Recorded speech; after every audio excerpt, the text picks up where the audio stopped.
क्या आप जानते हैं कि इस धरती पर ऐसे 12 स्थान हैं जहां शिव स्वयं साक्षात प्रकट हुए थे? ऐसे 12 शक्तिपीठ जहां हर श्वास में मोक्ष की अनुभूति होती है, जहां जाने मात्र से जन्मों के पाप नष्ट हो जाते हैं। इन स्थानों को ज्योतिर्लिंग कहा जाता है, शिव की वो लौ जो कभी बुझती नहीं। पर सवाल ये है, इन 12 ज्योतिर्लिंगों की स्थापना क्यों हुई? क्यों हर युग में इनका महत्व और भी बढ़ता गया? और क्या सचमुच इनका दर्शन हमें जन्म मरण के बंधन से मुक्त कर सकता है? आज की इस अद्भुत कथा में हम जानेंगे उन रहस्यों को जो केवल किताबों में नहीं, आत्मा की गहराइयों में लिखे गए हैं। आइए एक यात्रा पर चलते हैं, भारत के 12 ज्योतिर्लिंगों की, जहां शिव आज भी जागते हैं और भक्तों को बुलाते हैं। यह कथा केवल पत्थरों में घड़ी मूर्तियों की नहीं है। यह उन दिव्य ऊर्जा केंद्रों की बात है जहां स्वयं शिव ने अपने स्वरूप को प्रकट किया। न केवल प्रकट किया, बल्कि वहां बस गए, वहां रम गए। वो 12 स्थान जहां शिव केवल पूज्य नहीं, बल्कि प्रत्यक्ष अनुभव है। यह कोई साधारण स्थान नहीं, यह उस चेतना की स्मृति है जो आत्मा को शरीर की सीमाओं से ऊपर उठाकर ईश्वर की गोद में पहुंचा देती है। जब कोई मनुष्य मोक्ष की बात करता है तो वह केवल मृत्यु के बाद के जीवन की नहीं, बल्कि इस जीवन के बंधनों से मुक्ति की बात करता है। वो मुक्त होना चाहता है मोह से, माया से, दुख से, पीड़ा से, भय से और सबसे बढ़कर अपने अहंकार से। और यह मुक्ति बिना शिव के कैसे संभव है? क्योंकि शिव वह हैं जो स्वयं अहंकार से परे हैं। शिव वह हैं जिनके पास बैठकर काल भी मौन हो जाता है। वही शिव जब पृथ्वी पर उतरते हैं और अपने चेतन स्वरूप को कहीं स्थिर करते हैं तो वह स्थान केवल तीर्थ नहीं रह जाता, वह स्वयं मोक्ष का द्वार बन जाता है। भारत के 12 ज्योतिर्लिंग, यह शब्द सुनने में जितना सहज लगता है, उतनी ही गहराई इसमें छिपी है। ज्योतिर्लिंग, इसका अर्थ है प्रकाश का प्रतीक। लेकिन यह कोई आम प्रकाश नहीं, यह वह प्रकाश है जो अंधकार को सिर्फ मिटाता नहीं, बल्कि उस अंधकार को ही ब्रह्म ज्ञान में रूपांतरित कर देता है। जो तम को ही शिवत्व में बदल दे, वही ज्योतिर्लिंग है। इन 12 स्थानों का वर्णन पुराणों में अनेक रूपों में मिलता है, परंतु यह जानना आवश्यक है कि यह केवल ऐतिहासिक धरोहर नहीं, यह आज भी जागृत है। इनमें से हर एक ज्योतिर्लिंग किसी एक विशेष ऊर्जा की प्रतीक है। कोई तपस्या का केंद्र है, कोई करुणा का, कोई शक्ति का, तो कोई तांडव की चेतना का। और जब कोई भक्त वहां जाता है श्रद्धा से, आस्था से, निस्वार्थ प्रेम से, तब वह केवल मंदिर नहीं देखता, वह शिव को महसूस करता है। वह उस दिव्यता में डूबता है जहां समय, मृत्यु, भय, पाप, पुण्य सब व्यर्थ हो जाते हैं। कहते हैं कि जब सृष्टि का आरंभ हुआ तब शिव ने स्वयं को एक अग्नि स्तंभ के रूप में प्रकट किया था, एक ऐसी ज्योति जो अनंत थी, जिसका कोई प्रारंभ नहीं, कोई अंत नहीं। उसी अग्नि स्तंभ के स्वरूप को ज्योतिर्लिंग कहा गया। यह बात ब्रह्मा और विष्णु ने स्वयं अनुभव की जब वे उस ज्योति की ऊंचाई और गहराई जानने निकले और अंत में नतमस्तक होकर शिव को स्वीकार किया। यह वही शिव है, निराकार भी, साकार भी। इन्हीं के स्वरूप हैं ये 12 ज्योतिर्लिंग।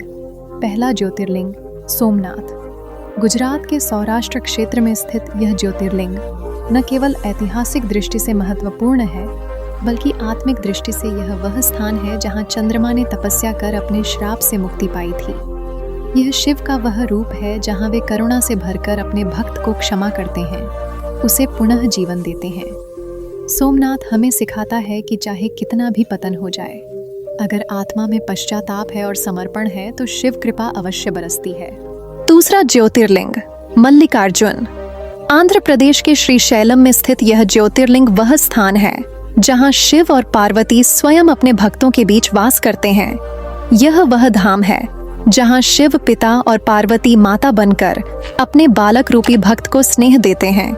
यहाँ दर्शन करने वाला भक्त स्वयं को बालक समझकर ईश्वर की गोद में बैठता है और उसके सारे संताप समाप्त हो जाते हैं। यह प्रेम की पूर्णता का प्रतीक है। तीसरा ज्योतिर्लिंग महाकालेश्वर। उज्जैन में स्थित यह ज्योतिर्लिंग मृत्यु के देवता के रूप में प्रसिद्ध है। यहाँ शिव केवल काल के अधिपति नहीं, वे कालों के भी काल हैं, महाकाल। यह वही स्थान है जहाँ शिव अपने भक्त की रक्षा करने स्वयं प्रकट हुए थे। कहते हैं कि महाकालेश्वर के दर्शन मात्र से मृत्यु का भय समाप्त हो जाता है और वही भय जब हटता है तभी आत्मा मुक्त होती है। यह स्थान हमें मृत्यु को देखने का नया दृष्टिकोण देता है, डर कर नहीं, आत्म साक्षात्कार के साथ। चौथा, ज्योतिर्लिंग ओंकारेश्वर, नर्मदा नदी के तट पर स्थित यह ज्योतिर्लिंग द्वैत और अद्वैत के रहस्य को प्रकट करता है। शिव यहाँ ओंकार के रूप में प्रतिष्ठित है, जो संपूर्ण सृष्टि की ध्वनि है। एयुएम, यह नाद शिव का मूल स्वरूप है। यहाँ साधक को केवल मूर्ति नहीं मिलती, उसे वह ध्वनि मिलती है जो भीतर से उसे हिला देती है, जागा देती है और चेतना की अगली सीढ़ी तक पहुंचा देती है। पांचवा, ज्योतिर्लिंग केदारनाथ, हिमालय की गोद में स्थित यह शिव का वह रूप है जहां तपस्या, धैर्य और आत्मबल की चरम सीमा देखने को मिलती है। केदारनाथ की यात्रा कठिन है, पर वही कठिनाई जब पार होती है तो आत्मा के भीतर शिव का अनुभव होता है। यहाँ शिव केवल देवता नहीं, वह तपस्वी हैं जो बर्फ की चादर में लिपटे हैं, पर उनके भीतर ज्वाला प्रज्वलित है। यह स्थान सिखाता है कि मोक्ष का मार्ग कठिन है, परंतु उसका सुख भी अनुपम है। और ऐसे ही प्रत्येक ज्योतिर्लिंग, भीमाशंकर, काशी विश्वनाथ, त्र्यंबकेश्वर, वैद्यनाथ, नागेश्वर, रामेश्वर और घृष्णेश्वर, हर एक मंदिर में शिव का अलग भाव, अलग रूप, अलग ऊर्जा प्रकट होती है। परंतु इन सब का उद्देश्य एक ही है, आत्मा को उसके वास्तविक स्वरूप की याद दिलाना। जब भक्त इन ज्योतिर्लिंगों की यात्रा करता है, तब वह अपने भीतर के अंधकार को छोड़कर उस दिव्य ज्योति की ओर चलता है। शिव का हर ज्योतिर्लिंग एक शिक्षा शास्त्र है। भीमाशंकर हमें बताता है कि जब भक्त संकट में हो, तब शिव स्वयं राक्षसों से लड़ने उतरते हैं। काशी विश्वनाथ वह शक्ति है जो मृत्यु के समय भी आत्मा को राम नाम देकर मुक्त कर देती है। त्र्यंबकेश्वर में शिव, ब्रह्मा और विष्णु तीनों मिलकर आत्मा को संतुलन का पाठ पढ़ाते हैं। वैद्यनाथ में शिव वह वैद्य बन जाते हैं जो शरीर और आत्मा दोनों का रोग दूर करते हैं। नागेश्वर रक्षक हैं जो भय और विष से रक्षा करते हैं। रामेश्वरम वह स्थान है जहां श्री राम ने स्वयं शिवलिंग की स्थापना कर मोक्ष की मांग की थी। और अंत में घृष्णेश्वर, जहां भक्ति की पराकाष्ठा देखने को मिलती है, जहां शिव उस स्त्री के प्रेम से प्रसन्न होकर साक्षात प्रकट होते हैं। इन 12 ज्योतिर्लिंगों की यात्रा केवल तीर्थ यात्रा नहीं होती, यह आत्म यात्रा होती है। यह वही मार्ग है जो भक्त को उसके भीतर के शिव तक ले जाता है। जब कोई प्रत्येक ज्योतिर्लिंग के दर्शन करता है, श्रद्धा से, भावना से, आत्मसमर्पण से, तब उसका हृदय भीतर से बदलने लगता है। वह क्रोध, मोह, लोभ, ईर्ष्या जैसी प्रवृत्तियों को छोड़ता है और भीतर विनम्रता, करुणा, धैर्य, प्रेम और शांति को अनुभव करता है। यही है मोक्ष का मार्ग और यही कारण है कि कहा गया है, जो भक्त इन 12 ज्योतिर्लिंगों का दर्शन करता है वह जन्म जन्म के बंधनों से मुक्त हो जाता है, क्योंकि इन ज्योतिर्लिंगों के दर्शन मात्र से आत्मा अपने सच्चे स्वरूप को पहचानने लगती है। और आत्मा जब खुद को जान लेती है, तब उसे शिवत्व की प्राप्ति हो जाती है, वही अंतिम मोक्ष। यह केवल बातों की बात नहीं, हजारों वर्षों से करोड़ों साधकों का अनुभव है। आज भी जब कोई भक्त इन स्थानों पर जाता है, तो वह वहाँ केवल शिव को नहीं, अपने भीतर के शिव को देखता है। वह जानता है कि यह यात्रा केवल पैरों से नहीं, हृदय से होती है। और जब हृदय शिवमय हो जाए, तो फिर उसे कहीं बाहर तलाशने की आवश्यकता नहीं होती। ओम नमः शिवाय। प्रिय मित्र, वीडियो को शुरू करने से पहले आइए प्रार्थना करें। हे भोलेनाथ, जो भी भक्त आज ये अमृत वाणी को सुन रहा है, उनके जीवन में आपका कृपा सदा बनी रहे और उनके सभी कष्ट दूर हो। मित्र, ये अद्भुत वाणी को सुनने से पहले अपने विचार और भक्ति को व्यक्त करते हुए नीचे कमेंट में हर हर महादेव जरूर लिखें। आपकी ये भक्ति हमारी इस यात्रा को और भी पावन बनाएगी। यदि आप हमारी चैनल अमृत ज्ञान सागर पर नए हैं तो अभी सब्सक्राइब करें और घंटी के बटन को दबाएं, ताकि आप हमारे हर नए भक्ति यात्रा का हिस्सा बन सके। तो चलिए बिना देरी किए इस दिव्य यात्रा की ओर बढ़ते हैं। हर इंसान जीवन में शांति चाहता है, लेकिन शांति मिलती है वहाँ जहाँ आत्मा और परमात्मा एक हो जाए। भारत के द्वादश ज्योतिर्लिंग वो द्वार है जहाँ शिव साक्षात विराजते हैं। ये सिर्फ पत्थर नहीं, ये वह शक्तिपीठ है जहाँ जाने मात्र से जीवन के सारे विकार जल जाते हैं। आज की इस यात्रा में हम जानेंगे क्यों इन द्वादश ज्योतिर्लिंग का दर्शन मोक्ष का मार्ग कहा गया है। अंत तक बने रहिए, क्योंकि ये सिर्फ एक कथा नहीं, आत्मा की मुक्ति की चाबी है। जब भक्त पहले ज्योतिर्लिंग से शुरू करता है और एक एक करके हर पवित्र स्थल पर पहुंचता है तो उसका शरीर थक सकता है, लेकिन आत्मा जागृत होती जाती है। यही है इस यात्रा का गूढ़ रहस्य। ये कोई पर्यटन नहीं, ये कोई द्वारा नहीं, यह एक गहन आत्मिक प्रक्रिया है। हर ज्योतिर्लिंग पर रुकते समय भक्त सिर्फ शिव को देखता नहीं, वह अपने भीतर शिव को खोजता है। यही तो है भारत की भूमि का चमत्कार, जहां ईश्वर केवल मंदिरों में नहीं, भक्तों के हृदयों में बसते हैं। शिव को केवल समझना ही नहीं, जीना पड़ता है। और जब कोई व्यक्ति इन 12 स्थानों की ओर बढ़ता है तो उसका हर कदम उसे संसार से दूर और शिव के करीब ले जाता है। जब वह सोमनाथ में खड़ा होता है तो उसे चंद्रमा की तरह अपनी भूलों का बोध होता है। जब वह श्रीशैल के मल्लिकार्जुन में झुकता है तो वह पार्वती के प्रेम और शिव की करुणा में खुद को भूल जाता है। जब उज्जैन के महाकाल के द्वार पर पहुंचता है तो मृत्यु से भय समाप्त हो जाता है। नर्मदा के तट पर ओंकारेश्वर उसे याद दिलाता है कि वह शरीर नहीं, ध्वनि है, AUM का कंपन है जो शिव से जुड़ा है। केदारनाथ में जब हिमगुफाओं के बीच उसकी सांसें थमने लगती हैं, तब वह पहली बार जीवन का मूल्य समझता है। वहाँ कोई शोर नहीं होता, कोई दिखावा नहीं होता, बस मौन होता है और उस मौन में शिव की गूंज होती है। वहाँ जाकर लगता है कि भगवान केवल प्रार्थनाओं में नहीं मिलते, वे तो तपस्या में मिलते हैं, मौन में मिलते हैं और सबसे बढ़कर समर्पण में मिलते हैं। भीमा शंकर के घने जंगलों के बीच से जब कोई भक्त पहुंचता है तो उसे लगता है जैसे उसने अपने भीतर की तमाम अशुद्धियों को छोड़ दिया है। वहाँ शिव उसे सिखाते हैं कि जब संसार के राक्षस तुम्हें डराएं तो डरो नहीं, उठो, लड़ो और अपने भीतर के शिव को जागृत करो। वहाँ केवल दैत्य ही नहीं, आत्मा के भीतर के डर भी जल जाते हैं। काशी विश्वनाथ शायद संपूर्ण भारत में सबसे अधिक चेतन और जागृत स्थान। कहा गया है कि यह एकमात्र स्थान है जहां मृत्यु भी मोक्ष का उत्सव है। यहाँ मृत्यु भय नहीं बल्कि परम गति है। यहाँ जीवन और मृत्यु का अंतर मिट जाता है।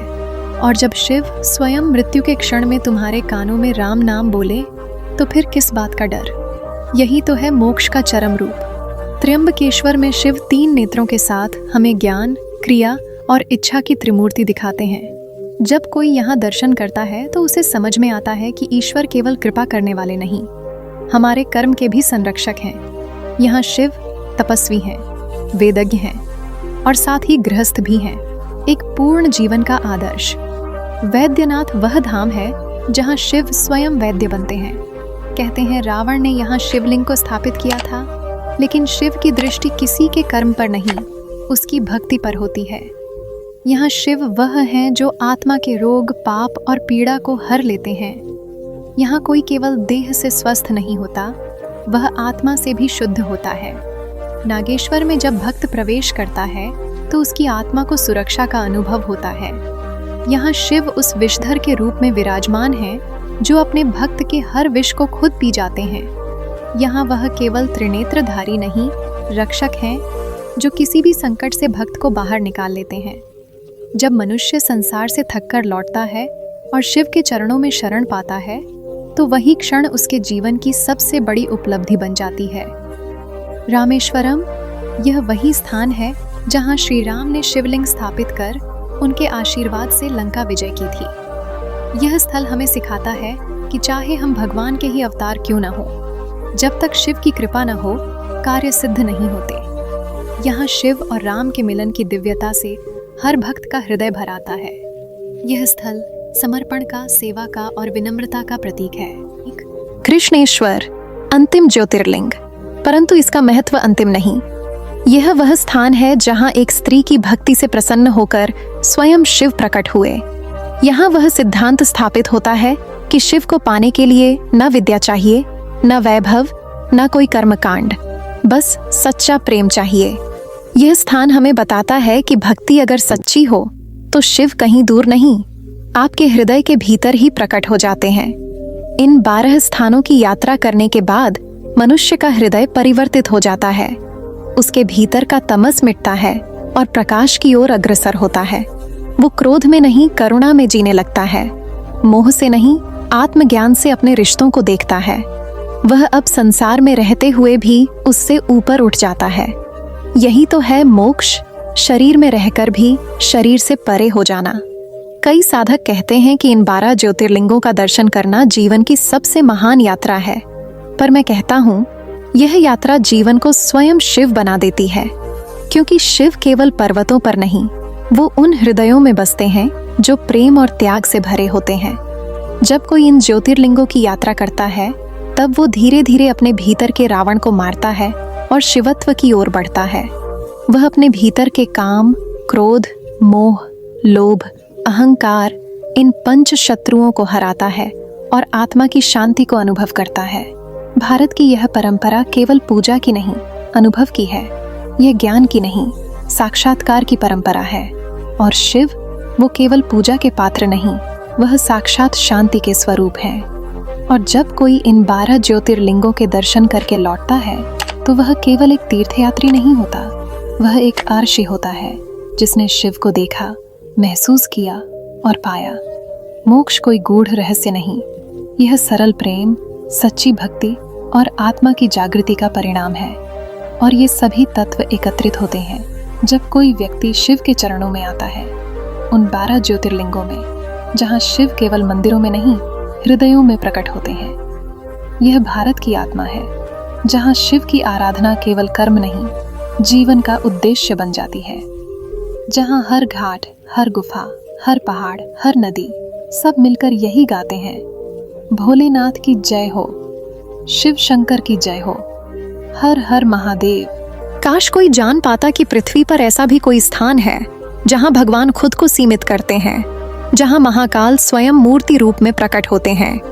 यह कोई साधारण भूमि नहीं है, यह कोई काल्पनिक कथाओं की गाथा नहीं है, यह भारत की पावन भूमि है जहां भगवान शिव ने स्वयं को ज्योति के रूप में स्थापित किया।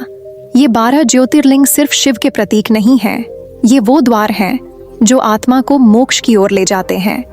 कोई तर्क, कोई विज्ञान, कोई नियम इन स्थानों की ऊर्जा को बांध नहीं सकता, क्योंकि ये शक्ति के स्रोत हैं जहां ब्रह्मांड की चेतना जागृत होती है। तीसरे भाग की शुरुआत होती है त्र्यंबकेश्वर से। नासिक के पास स्थित यह स्थान सिर्फ एक मंदिर नहीं है, यह मृत्यु और पुनर्जन्म के रहस्य को सुलझाने वाली भूमि है। यहाँ शिव का त्रिनेत्र प्रकट होता है। त्र्यंबक का अर्थ है 3 नेत्रों वाला। 3 नेत्र मतलब अतीत, वर्तमान और भविष्य का ज्ञान।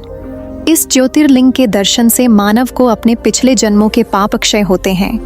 कहा जाता है कि यहाँ गंगा स्वयं गोदावरी के रूप में प्रवाहित होती है, और वह गंगा जो स्वर्ग से उतरी, अपने साथ वह पुण्य लेकर आती है जिससे आत्मा पुनः इस जीवन के बंधनों से मुक्त हो सकती है। त्र्यंबकेश्वर में ही काल सर्प दोष की शांति होती है, और शायद इसीलिए इसे मोक्षदायिनी भूमि कहा गया है। त्र्यंबकेश्वर के बाद हमारी यात्रा ले चलती है बैद्यनाथ धाम की ओर। झारखंड के देवघर में स्थित यह धाम अपने आप में एक रहस्य है। शिव ने यहाँ रावण के कारण स्वयं को स्थापित किया था।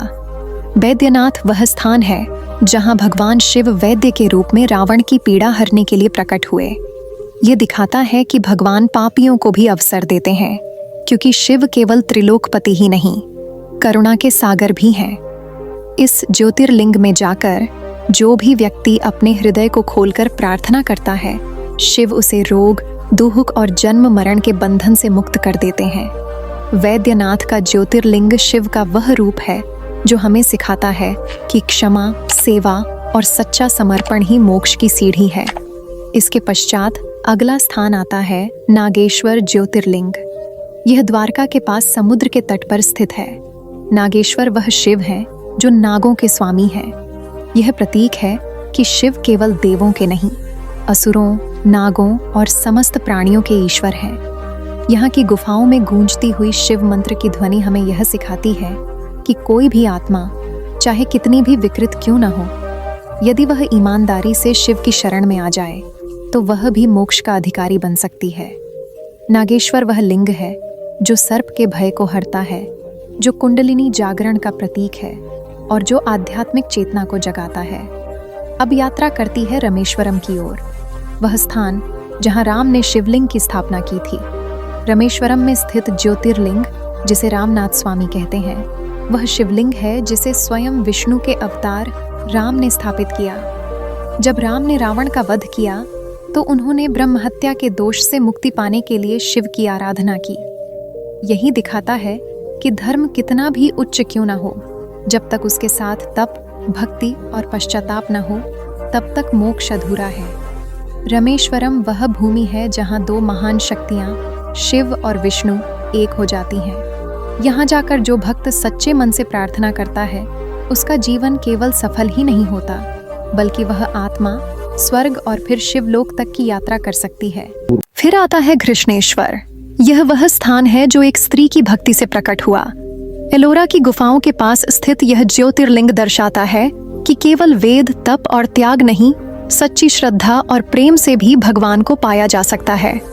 घृष्णा नामक एक स्त्री के अनुरोध पर शिव ने यहाँ प्रकट होकर ज्योतिर्लिंग का रूप लिया। यह संदेश है कि कोई भी जाति, कोई भी लिंग, कोई भी अवस्था, यदि प्रेम और विश्वास है तो भगवान साक्षात प्रकट होते हैं।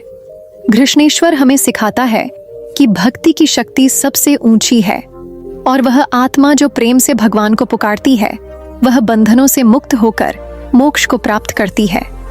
इन सभी ज्योतिर्लिंगों में जो बात सबसे चमत्कारी है वह यह कि यहाँ केवल शिव नहीं है, यहाँ आत्मा की पुकार का उत्तर है। प्रत्येक लिंग एक कथा है, एक शक्ति है और एक सीढ़ी है जो आत्मा को संसार से निकालकर शिव के धाम तक पहुंचाती है।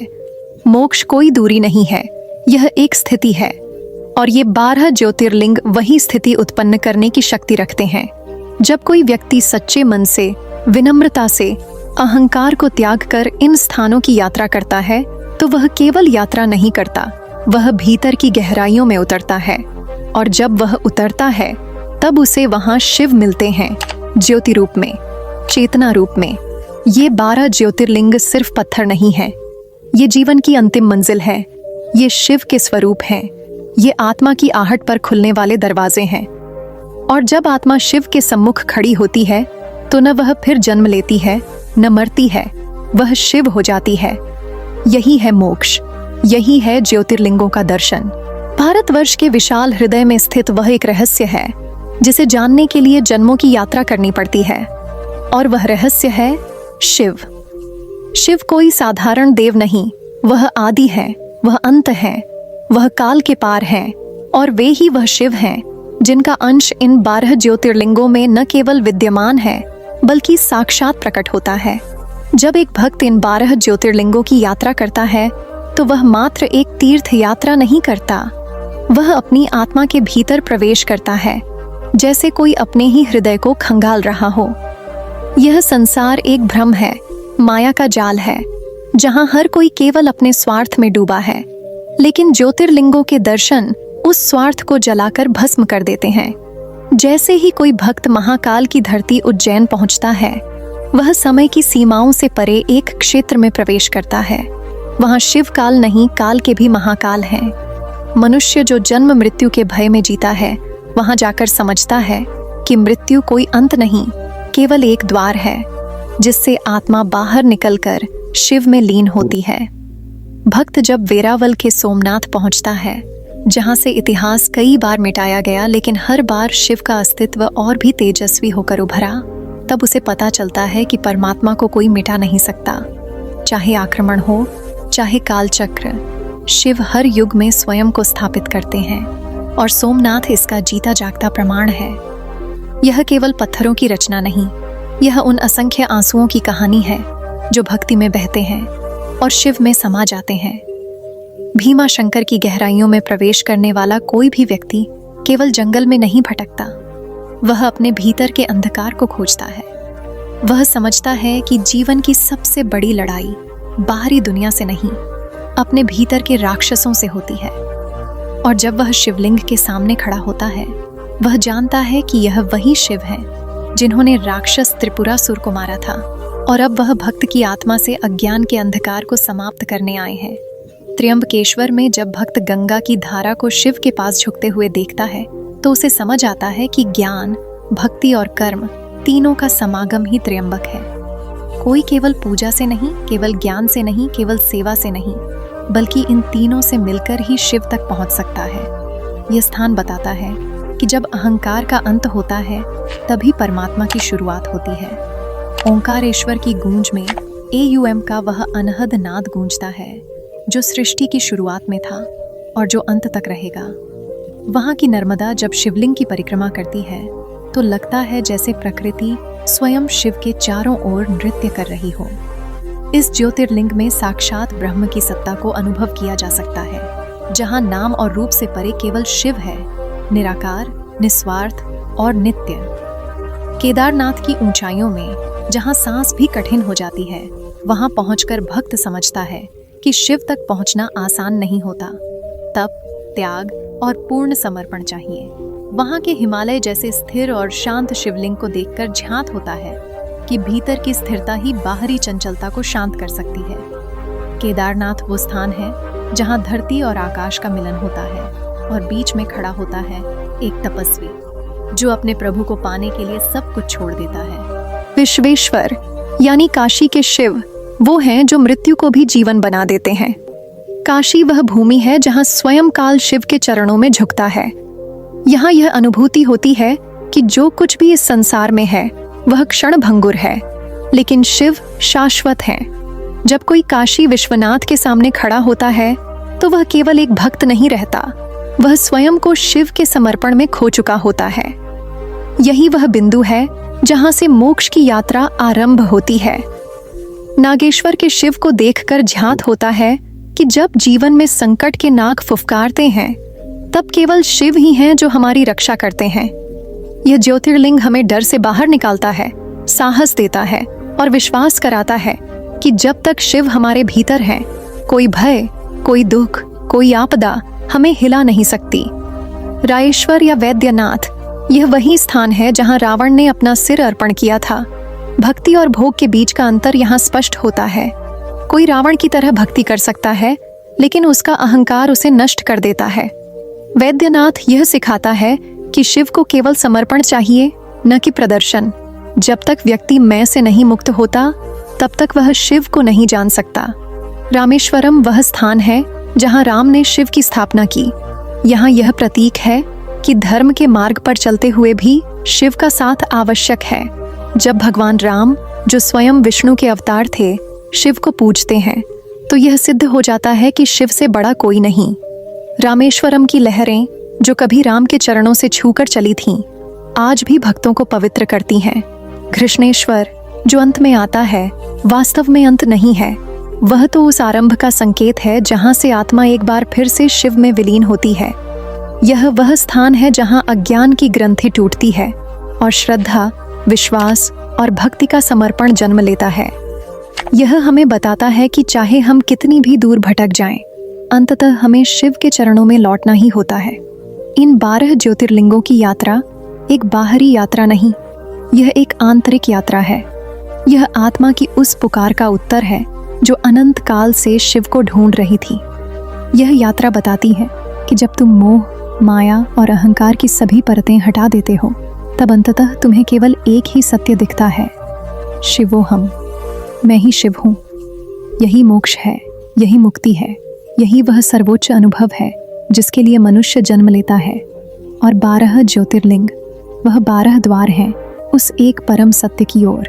धरती पर जब जब पाप बढ़ा है, अधर्म ने धर्म को चुनौती दी है और आत्माएं अपने मार्ग से विचलित हुई हैं, तब तब शिव ने प्रकट होकर मनुष्य को उसकी प्रकृति और परम सत्य की याद दिलाई है। यही कारण है कि वे केवल एक देवता नहीं, एक तत्व हैं, एक चेतना है जो कण कण में व्याप्त होकर सृष्टि के संतुलन को बनाए रखते हैं। शिव कोई सजीव मूर्ति नहीं, वे वह ऊर्जा है जो जीवन और मृत्यु दोनों में संभव रखती है। और इसी शिव को हम भारतवर्ष में 12 पवित्र ज्योतिर्लिंगों के रूप में पूजते हैं। ये लिंग मात्र पत्थर नहीं, साक्षात उस परम ब्रह्म की उपस्थितियां हैं जिन्होंने समय समय पर अपने भक्तों को दर्शन देकर उन्हें मोक्ष की ओर अग्रसर किया। इस भाग में हम उन अंतर्ज्ञान, चमत्कारों और शुद्ध भक्ति की कथाओं को समझने का प्रयास करेंगे, जो हमें यह बताती हैं कि क्यों इन ज्योतिर्लिंगों का दर्शन केवल पुण्य नहीं देता, बल्कि आत्मा की पीड़ा का भी उपचार करता है। जब कोई साधक नर्मदा के तट पर ओंकारेश्वर के सामने बैठता है, तो उसकी आंखें केवल मूर्ति को नहीं देखती, वह उस दिव्य तरंग को अनुभव करता है जो उसके भीतर बैठे शिव को स्पर्श करती है। वह जान जाता है कि वह अकेला नहीं है। उसी तरह जब कोई तीर्थयात्री सोमनाथ की लहरों से भरे समुद्र के किनारे शिव को नमन करता है, तो उसकी आत्मा विगत जन्मों की पीड़ा से मुक्त होने लगती है। और यही है ज्योतिर्लिंगों की महिमा, जो केवल पूजा नहीं, आत्मा का पूर्ण विसर्जन है। क्यों कहा गया है कि ज्योतिर्लिंगों का दर्शन मोक्ष का मार्ग है? क्योंकि ये लिंग उस आत्मशुद्धि का प्रतीक है, जहां मनुष्य स्वयं को अपने अहंकार, मोह और भय से मुक्त करके परमात्मा के साथ एकाकार होता है। महाकालेश्वर, जहां काल भी शिव के चरणों में नतमस्तक होता है, वहां जाने वाला व्यक्ति यह समझ जाता है कि मृत्यु का भय केवल अज्ञानता का परिणाम है। काशी विश्वनाथ में जब दीपों की आरती और मंत्रों की गूंज के बीच शिवलिंग के सम्मुख खड़ा होता है भक्त, तब उसका हृदय उस अंतिम सत्य के प्रति खुलने लगता है जिसे शब्दों में नहीं कहा जा सकता। एक साधक के लिए ज्योतिर्लिंगों की यात्रा केवल तीर्थ यात्रा नहीं होती, वह एक आध्यात्मिक यात्रा होती है। यह एक अंतर्मुखी यात्रा होती है, जहां हर लिंग उसे एक नया पाठ सिखाता है। रामेश्वरम में वह सेवा का पाठ सीखता है। त्र्यंबकेश्वर में वह त्रिविध तापों से मुक्ति का रहस्य समझता है। कृष्णेश्वर उसे यह याद दिलाता है कि प्रेम ही वह आधार है जिस पर ब्रह्मांड टिका है। भीमाशंकर में उसे शिव की उग्रता नहीं, करुणा दिखती है। और बैद्यनाथ धाम में वह पीड़ा को औषधि में बदलने की कला सीखता है। और यह सब केवल तभी संभव है जब व्यक्ति श्रद्धा और विश्वास के साथ शिव के चरणों में अपने जीवन को समर्पित करता है। यह कोई व्यापार नहीं कि हमने दर्शन किया और फल मांग लिया। यह आत्मा की वह पुकार है जो उस परम पिता तक पहुंचती है, और फिर शिव उत्तर देते हैं, कभी मौन से, कभी चमत्कार से, कभी किसी संत या स्तुति के माध्यम से। जब भारत के किसी कोने में एक वृद्ध माँ अपने बेटे के साथ मल्लिकार्जुन की सीढ़ियां चढ़ती है, तो उसकी हर सांस एक जप बन जाती है। वह शिव से नहीं कहती कि मेरा दुख दूर करो, वह बस उन्हें देखती है और रो पड़ती है। और यही वह क्षण होता है जब शिव स्वयं उसकी पीड़ा को ले लेते हैं। जब एक युवा बालक भस्मारती में गंगा जल से लिंग का अभिषेक करता है, तो वह बिना जाने ही तपस्या का प्रारंभ करता है। शिव के दरबार में कोई बालक है, कोई वृद्ध, कोई धनी, कोई निर्धन, लेकिन सब समान है। सबकी पुकार एक समान सुनी जाती है। इस 5वें भाग में यह स्पष्ट होता है कि भारत के 12 ज्योतिर्लिंग केवल तीर्थ नहीं, आत्मा के पुनर्जन्म की भूमि है। वे स्थान हैं जहां हमारी आत्मा, जो अनेक जन्मों की थकान से ग्रसित होती है, विश्राम पाती है। वे स्थान हैं जहां वह शिव से नहीं, स्वयं से मिलती है। और यही मिलन, यही आत्म साक्षात्कार ही मोक्ष है। जिन्होंने यह यात्रा की है, वे जानते हैं कि इन स्थलों पर समय ठहर जाता है, वहां विचार रुक जाते हैं, वहां आंखें बंद करके भी बहुत कुछ दिखाई देता है। और जब मनुष्य उस शिव को अपने भीतर पहचान लेता है, तब उसे संसार से कोई अपेक्षा नहीं रहती। वह जान जाता है कि सब कुछ शिव है, वह स्वयं भी शिवमय है। यही है भारत के 12 ज्योतिर्लिंगों की आत्मा। यही वह मार्ग है जो हमें कर्म, भक्ति और ज्ञान के त्रिवेणी संगम से मोक्ष की ओर ले जाता है। और यही शिव हैं, न भूतो न भविष्यति। वे अनादि हैं, अनंत हैं और सदा हमारे भीतर विराजमान हैं। हर द्वार पर शिव, हर शिखर पर शिव, हर धड़कन में शिव, यही सत्य है सनातन का। भारत भूमि पर बिखरे 12 ज्योतिर्लिंग शिव की उस अखंड उपस्थिति का प्रमाण है, जो केवल शरीर से नहीं, आत्मा से भी प्रकट होती है। भाग 6 में हम उस आध्यात्मिक यात्रा का विस्तार करते हैं जो 12 ज्योतिर्लिंगों के दर्शन से आत्मा को मोक्ष की ओर ले जाती है। पंचमहाभूतों में रच बसकर शिव केवल कैलाश पर नहीं टिके हैं, वे हर उस जगह पर मौजूद हैं जहां श्रद्धा की एक बूंद भी टपकती है। यह भाग उस अदृश्य ऊर्जा की खोज है जो प्रत्येक ज्योतिर्लिंग को चैतन्य बनाती है। जब भक्त उज्जैन के महाकाल के चरणों में सिर झुकाता है तो वह केवल देवता के सम्मुख नहीं, काल के अधिपति को प्रणाम करता है, जो मृत्यु को भी अपने नियंत्रण में रखते हैं। उनकी शरण में आकर मृत्यु का भय ही मिट जाता है। यह दर्शन हमें जीवन की क्षण भंगुरता को स्वीकारना सिखाता है और यह भी कि जीवन की सार्थकता भक्ति में है, प्राप्तियों में नहीं। त्र्यंबकेश्वर में जहाँ गोदावरी बहती है, वहाँ आत्मा को पुनर्जन्म के बंधनों से मुक्ति का मार्ग दिखता है। वहाँ जाकर अहंकार विलीन होता है, क्योंकि शिव वहाँ त्रिनेत्र खोलते हैं, सत्य दिखाते हैं और भक्त के भीतर छिपे रावण को जला डालते हैं। ज्योतिर्लिंगों का महत्व केवल धार्मिक नहीं है, यह मनोवैज्ञानिक, सामाजिक और आध्यात्मिक यात्रा है। ओंकारेश्वर और ममलेश्वर की कथा हमें यह सिखाती है कि शक्ति और शिव अलग नहीं है। जहाँ ओंकार गूंजता है, वहाँ शिव स्वयं प्रकट होते हैं। ध्वनि और शक्ति का मिलन ही सृजन है और यही सृजन ही शिव का स्वरूप है। यह हमें यह भाव देता है कि शिव की पूजा केवल जल चढ़ाने तक सीमित नहीं है, वह तो भीतर के विकारों को धोने की प्रक्रिया है। जो भक्त नर्मदा के किनारे बैठकर ओंकारेश्वर की ज्योति देखता है, वह देखता है कि संसार के तमाम अंधकार उस एक ज्योति में विलीन हो जाते हैं। नागेश्वर ज्योतिर्लिंग की गुफा, जिसमें शिवलिंग की पूजा होती है, वह हमें भीतर झांकने को कहती है। बाह्य दुनिया के सारे आकर्षण मिट जाते हैं जब एक साधक अपने भीतर बैठता है और ध्यान करता है। वहाँ नागेश्वर शिव हमारे अंदर के डर और भ्रम को शांत करते हैं। वे उस कुंडलिनी शक्ति के अधिपति हैं जो रीढ़ के मूल में सुप्त है और जब जागती है तो मनुष्य शिवत्व को प्राप्त करता है। वैद्यनाथ धाम, जहाँ रावण ने अपने प्राणों से शिव को प्रसन्न करने का प्रयास किया, वह दर्शाता है कि भक्ति में दृढ़ संकल्प और पूर्ण समर्पण कितना आवश्यक है। वहीं यह भी शिक्षा मिलती है कि अभिमान और स्वार्थ से शिव प्रसन्न नहीं होते। रावण की तरह अगर कोई शिव को अपने बल से जीतने का प्रयास करे तो अंत विनाश ही होता है। लेकिन यदि कोई श्रवण कुमार की तरह शिव को सेवा, त्याग और श्रद्धा से पुकारे तो वह साक्षात शिव को पाता है। भीमा शंकर में शिव प्रकृति के साथ एकाकार हो जाते हैं। सह्याद्री की वादियों में जब भक्त शिव को पुकारता है तो उस पुकार में प्रकृति की प्रतिध्वनि गूंजती है। वहाँ भक्ति और प्रकृति का मेल होता है। यही शिव हैं जो पहाड़ों में भी हैं, जंगलों में भी हैं और हर जीवित प्राणी में भी। यही कारण है कि शिव को पशुपतिनाथ कहा गया है।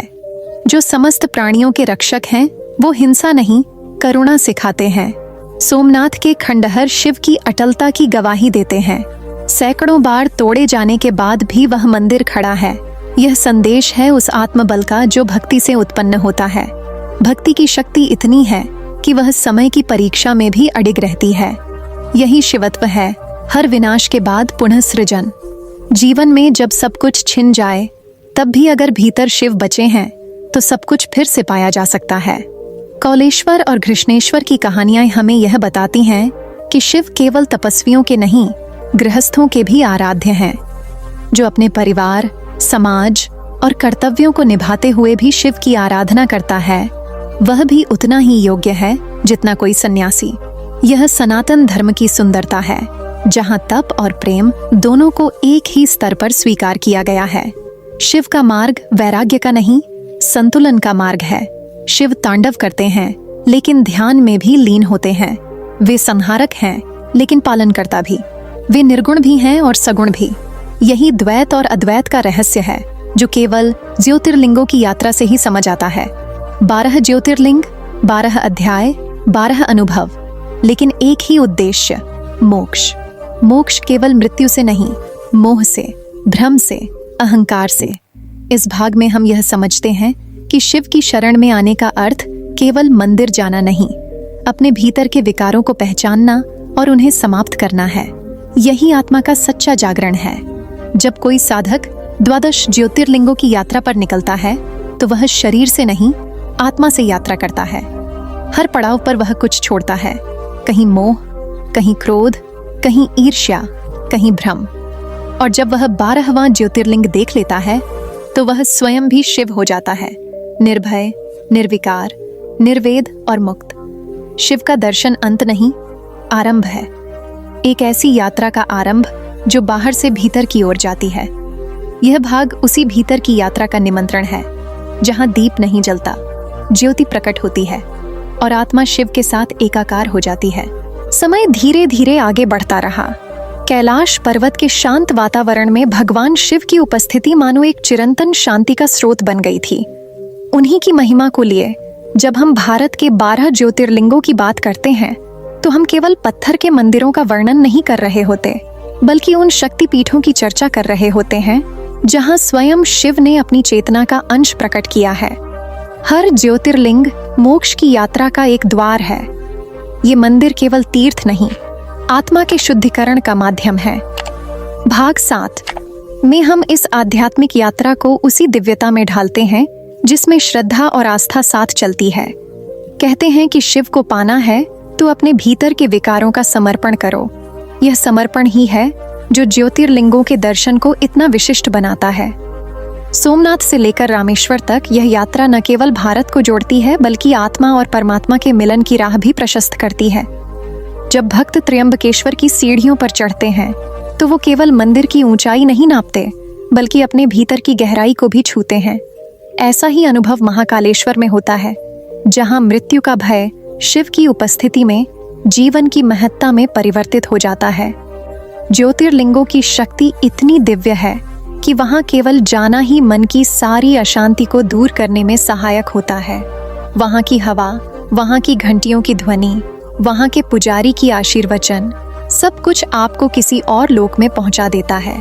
इसीलिए कहा गया है कि जो इन 12 ज्योतिर्लिंगों का दर्शन करता है वो जन्म मरण के बंधनों से मुक्त हो जाता है।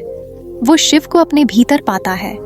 भारत का हर कोना, हर दिशा एक ज्योतिर्लिंग से जुड़ा है।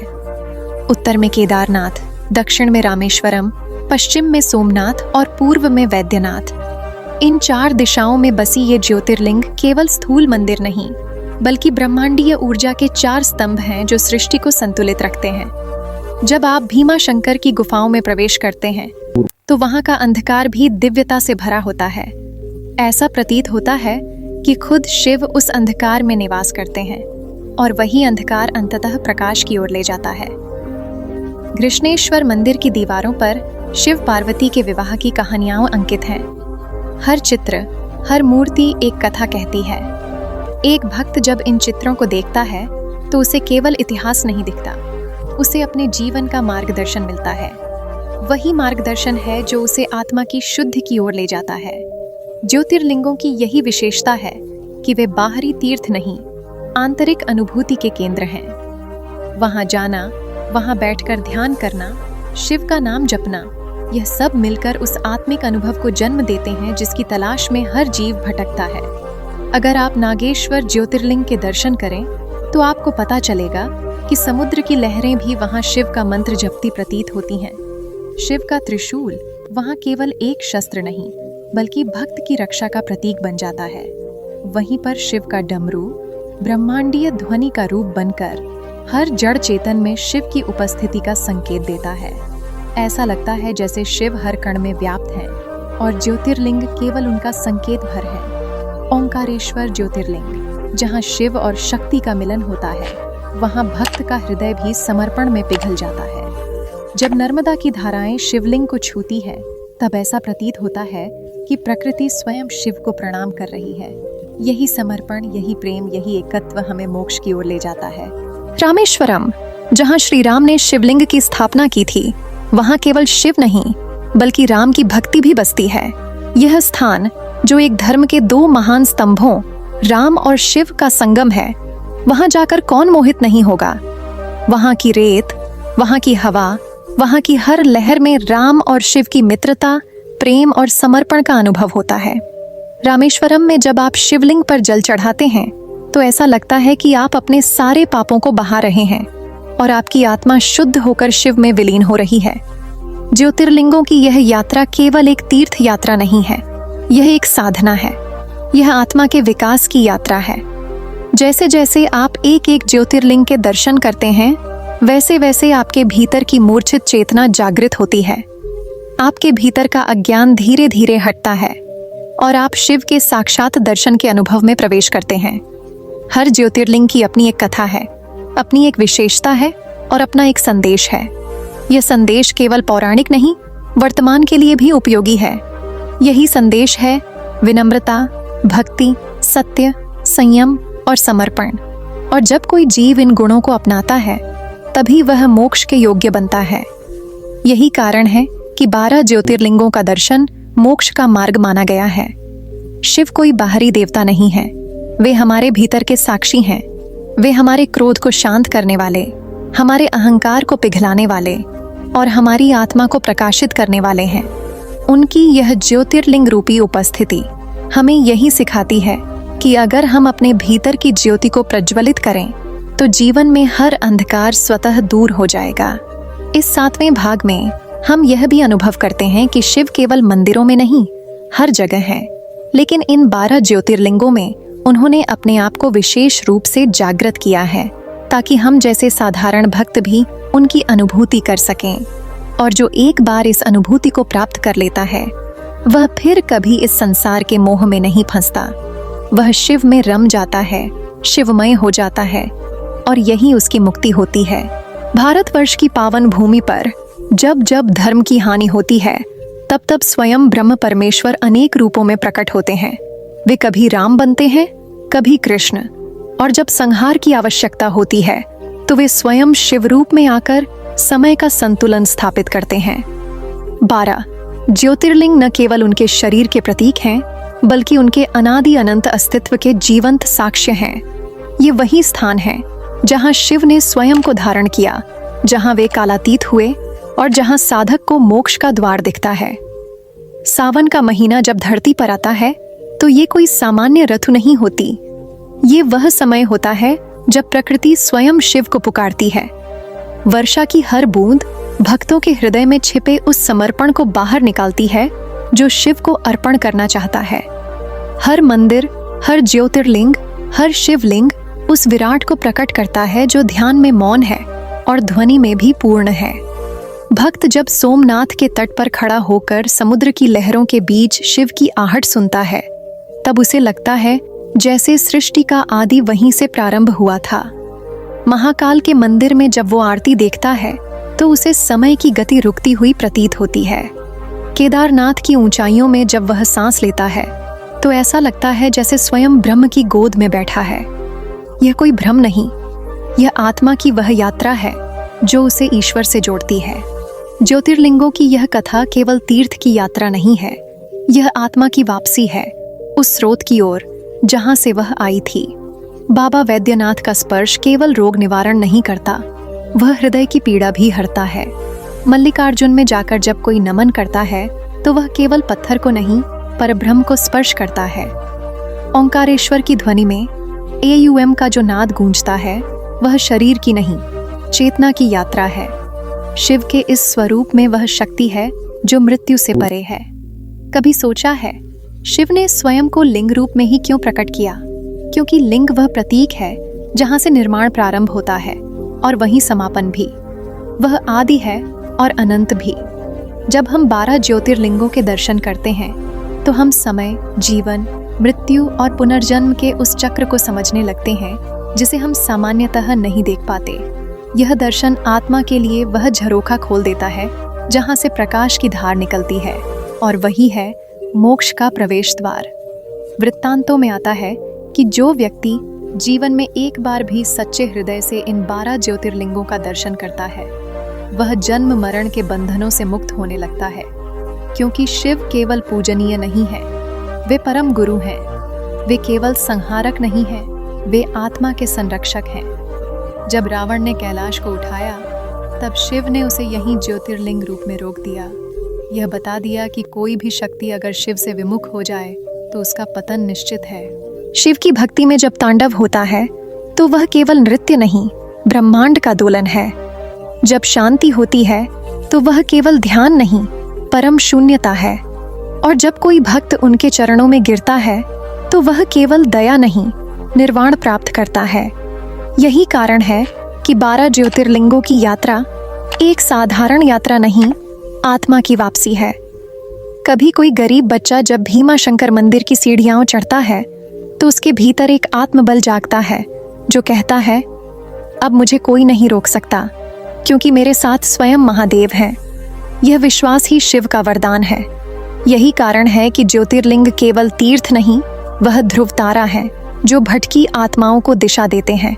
रामेश्वरम की तीर्थ यात्रा केवल दक्षिण भारत की सीमा नहीं, वह उत्तर से दक्षिण तक आत्मा की पूरी यात्रा है। नर्मदा के तट पर अमरकंटक में जब ओंकारेश्वर प्रकट होते हैं तो गूंजता है ब्रह्म का ओंकार।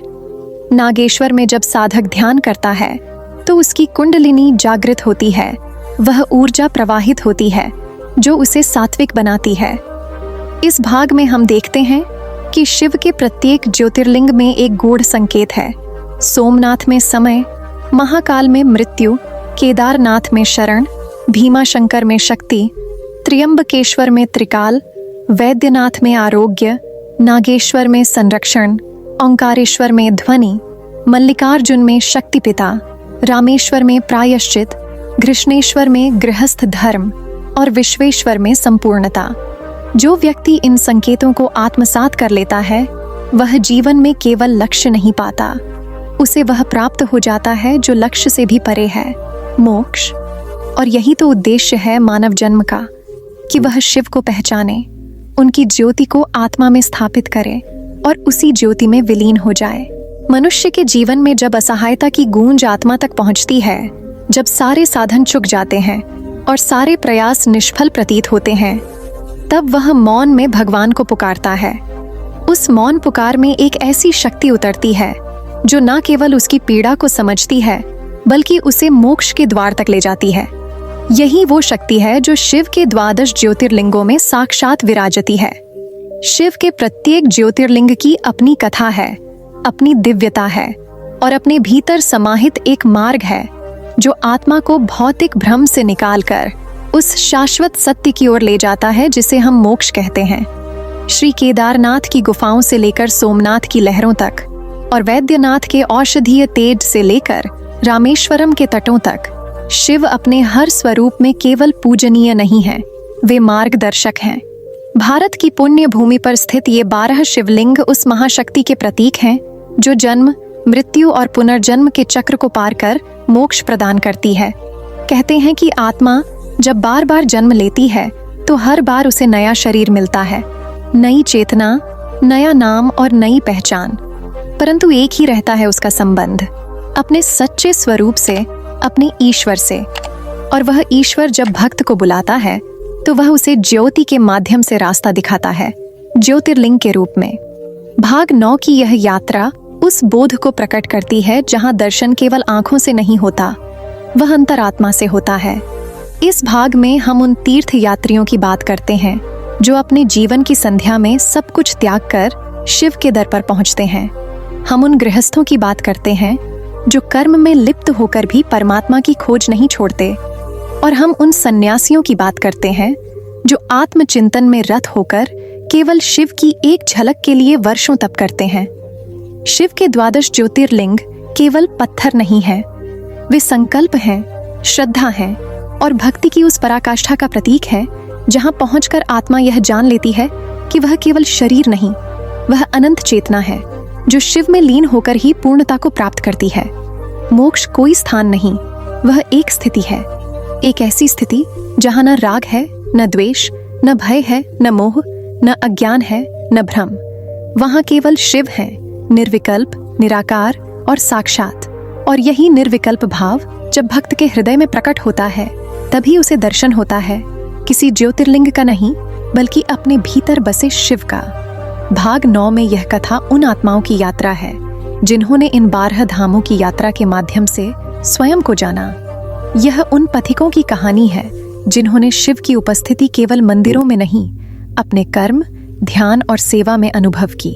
यह भाग समर्पित है उस एकांत साधक को जो हिमालय की गुफा में तप कर रहा है, उस वृद्ध दंपति को जिन्होंने जीवन की संध्या में रामेश्वरम की रेत पर बैठकर पहली बार शिव के नाम का जाप शुरू किया, उस युवा को जिसने शहर की भीड़भाड़ छोड़कर त्र्यंबकेश्वर की सीढ़ियों पर नंगे पांव चढ़ाई की, क्योंकि जब एक मनुष्य सच्चे हृदय से शिव को पुकारता है तो उसे कोई ज्योतिर्लिंग उत्तर देता है, और जब आत्मा उस उत्तर को समझ लेती है तब वही जीवन मोक्ष बन जाता है।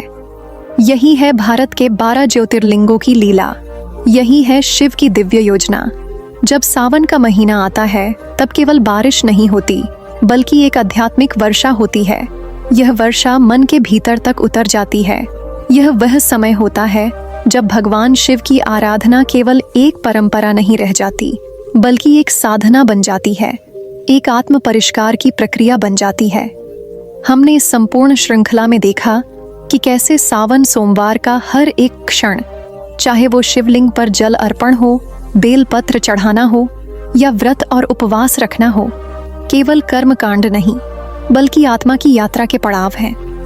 भगवान शिव को जल क्यों अर्पित किया जाता है, इसका रहस्य केवल पौराणिक कथा तक सीमित नहीं है, बल्कि यह हमें यह भी सिखाता है कि विषैले विचारों, क्रोध, लोभ, मोह और अहंकार को ठंडा करना कितना आवश्यक है। शिव वही हैं जो काल को भी निगल जाएं, लेकिन भक्त के एक बूंद जल से प्रसन्न हो जाएं।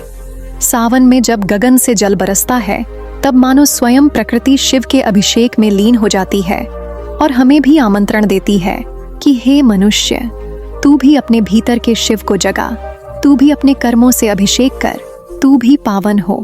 इस कथा में हमने उस भाव को उकेरा जो हर भक्त के भीतर जन्म लेता है जब वह श्रद्धा से सिर झुकाता है। हमने उन नियमों और परंपराओं की चर्चा की जिनका पालन करने से जीवन का अंधकार दूर हो सकता है। सावन सोमवार केवल इच्छाओं को पूरा करने का जरिया नहीं, बल्कि इच्छाओं से ऊपर उठकर शिवत्व को पाने का मार्ग है। यह वह मास है जब जीवन को साधना की दृष्टि से देखना चाहिए। घर में शिव पुराण का पाठ हो, शिव मंत्रों का जाप हो, शिव नाम के स्मरण से दिन का आरंभ और अंत हो, तो समझो कि जीवन सफल हो रहा है। हर सोमवार को व्रत रखने से केवल शरीर शुद्ध नहीं होता, मन और आत्मा भी संयमित होती है। जब उपवास होता है तब केवल भोजन का त्याग नहीं होता, बल्कि बुरे विचारों का, बुरी संगत का और बुरे कर्मों का त्याग होता है। और यही है असली व्रत, केवल भूखा रहना नहीं, बल्कि जीवन में ऐसा कोई संकल्प लेना जो आत्मा को ऊपर उठा दे, जो इंसान को इंसान से देवता बना दे। हमने इस कथा में एक सामान्य मानव से लेकर राजा, आर्षीय और निर्धन भक्त तक सभी के भावों को समेटा। यह दिखाया कि कोई भी हो, अगर श्रद्धा से शिव को पुकारे तो वह स्वयं उसे अपने गले से लगा लेते हैं। शिव की भक्ति में किसी कोटि, वर्ण या स्थिति की बाधा नहीं है। जो आंख मूंद कर बोले एयूएम नमः शिवाय, उसके लिए शिव स्वयं उसकी आंख बन जाते हैं, उसके जीवन के अंधेरे को प्रकाश में बदल देते हैं। इस संपूर्ण कथा का सार यही है, सावन सोमवार में केवल जल चढ़ाने से नहीं, जीवन बदलने वाले निर्णय लेने से भाग्य के बंद दरवाजे खुलते हैं। जब कोई कहता है कि भाग्य खराब है, तो उसे यह समझना चाहिए कि यह सावन उसका अवसर है अपने दुर्भाग्य को खुद बदलने का। भाग्य कोई पूर्व लिखित कहानी नहीं, यह रोज लिखा जाने वाला वह ग्रंथ है जिसे हम अपने कर्मों की कलम और संकल्पों की स्याही से रचते हैं।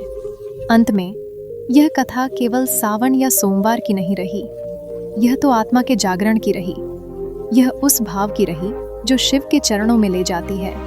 जब कोई पूरी श्रद्धा से कहता है, हे नीलकंठ, हे त्रिपुरारी, हे आशुतोष, मुझे स्वीकार करो, तब शिव केवल जल नहीं, हृदय भी पी जाते हैं। वे केवल भक्त का विष नहीं लेते, उसके सारे पाप, कष्ट, मोह, बंधन और दुख भी पी जाते हैं। यही है शिवत्व, यही है सावन, और यही है इस कथा का सच्चा सार। ओम नमः शिवाय यह केवल एक मंत्र नहीं, जीवन की संपूर्ण साधना है।